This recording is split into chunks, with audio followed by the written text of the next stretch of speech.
Hello, boys and girls. Today, I have a very special treat for you.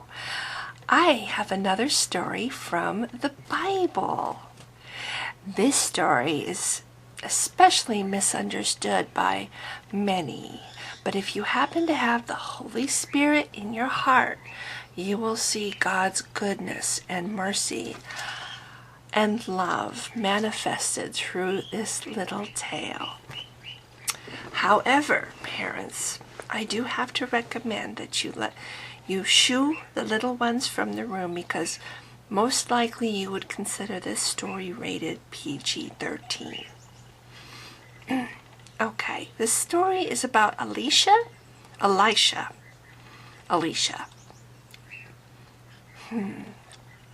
Let's say Elisha for the story.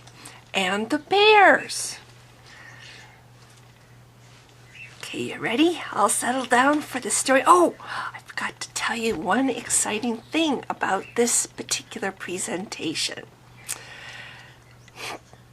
I managed to procure actual footage of the event from when this actually happened, which was, I believe, about 3,000 years ago, approximately. I actually have footage from the actual event, and I will be putting that into the story as best I can to help you see, picture a little bit better in your head the events as they happen. Anyway, so here we go. This is something I found on the internet under illustrated stories from the Bible, so I wouldn't have to write it myself because I'm feeling very lazy today. Okay. When the time came for the great prophet Elijah to be taken back to God in heaven, he was traveling with his faithful servant Elisha. Elisha knew that his time with his master was drawing short, and he was very troubled. Elijah made a series of short trips to nearby towns, and each time he told Elisha to stay where he was, but Elisha refused to leave his master's side. The last town they came to was Jordan. The men from Jordan watched as the two sat by the river talking. Suddenly, Elijah got up and waved his stick at the river. Immediately, the river parted, leaving a path down the middle, kind of like Moses in the Red Sea. As the two companions walked across the dry riverbed between the waters, Elijah sensed that God was about to take him home.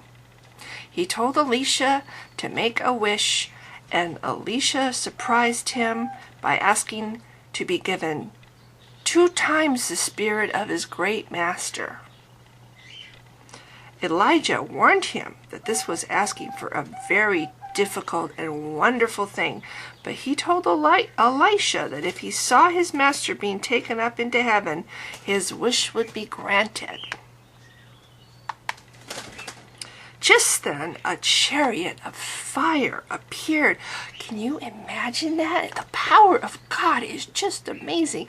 A chariot of fire appeared right in the sky.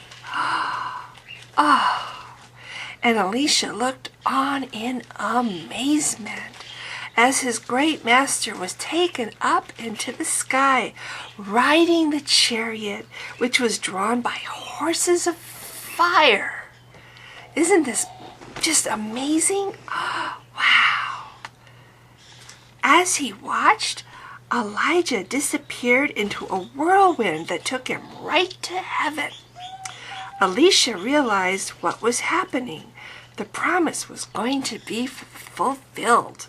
He had watched his master being taken up to heaven, and now he knew his wish was going to be granted.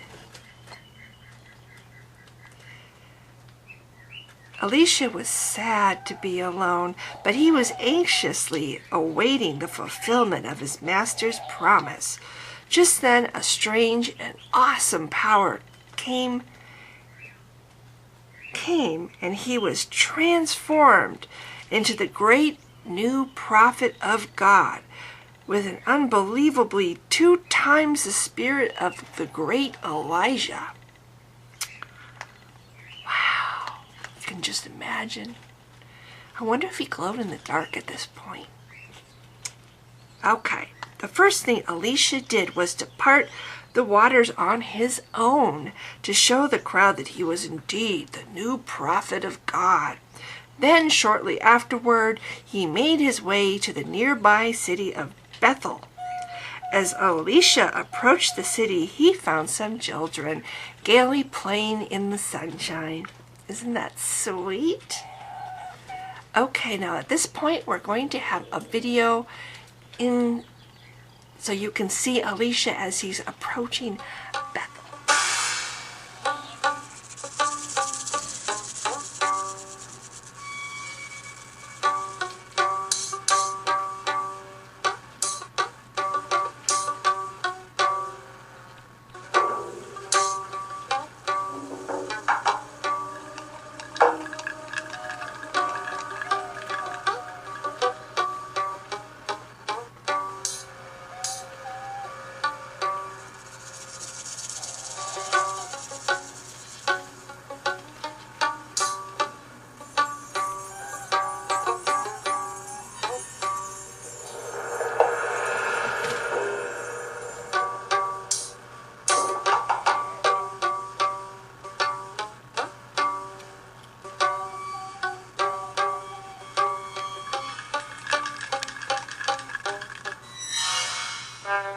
The children stopped playing and came over to meet him.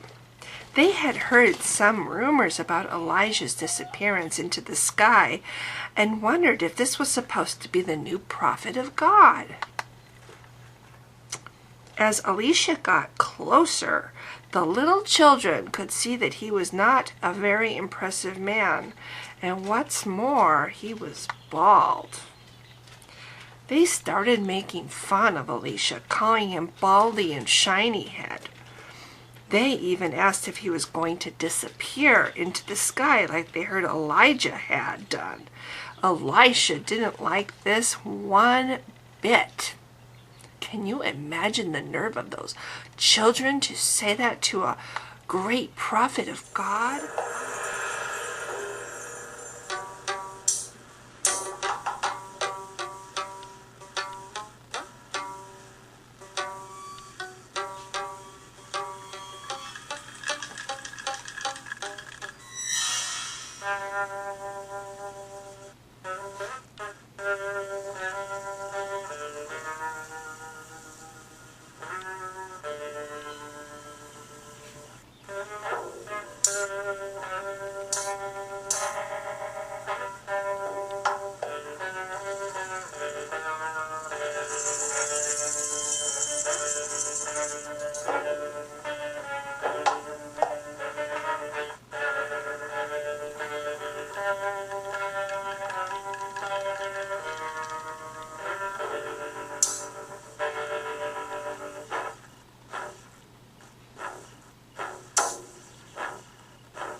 He was very offended, and he became really agitated by the children's name calling. Can you believe it? I would be agitated too.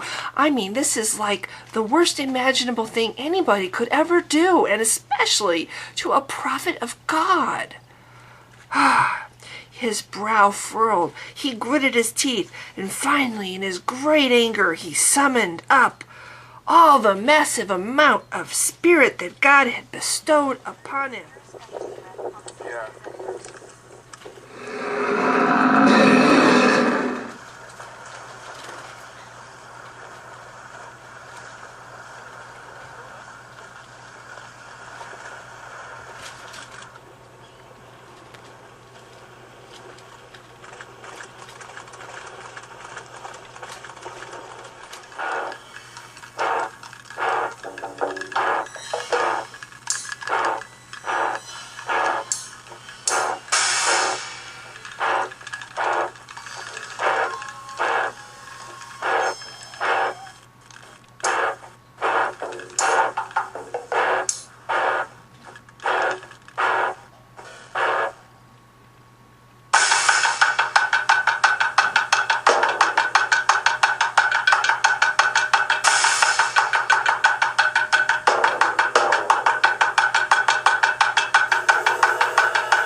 my, that was terrifying. Yes, his curse had invoked God, who sent 2 female bears to descend upon the children. The poor little dears couldn't believe what was happening, and they began screaming and screaming.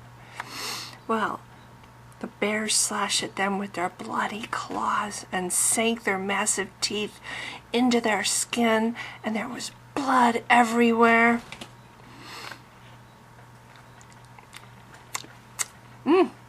The children's parents came rushing out to see what all the horrible screaming was about. Then they saw their children being torn apart by the huge bears, and they could scarcely believe their eyes. Some of the mothers were hysterical, while others tried to think of how to stop the horrible carnage, but they were simply helpless against the wrath of God. When it was all over, there were 42 children that were ripped to pieces by the bears God had sent through his prophet. And thus began the ministry of God's great new prophet, Elisha. So you want to know where the goodness of God is in this seemingly dreadful story? Well, it's obvious. The story, this whole event, these 42 little children who died tragically, are to teach every child from that day forward to never mock a prophet of God, or a minister, or a reverend, or a pastor, or an evangelist, or a missionary, any of them. Because you never know what might happen. God could send down his wrath upon you too, and you too could be torn to pieces. So this is a way for God to warn all the little children to not be disrespectful to those who spread his word. So anyway, thank you so much for listening, and I hope you have a wonderful day. Bye.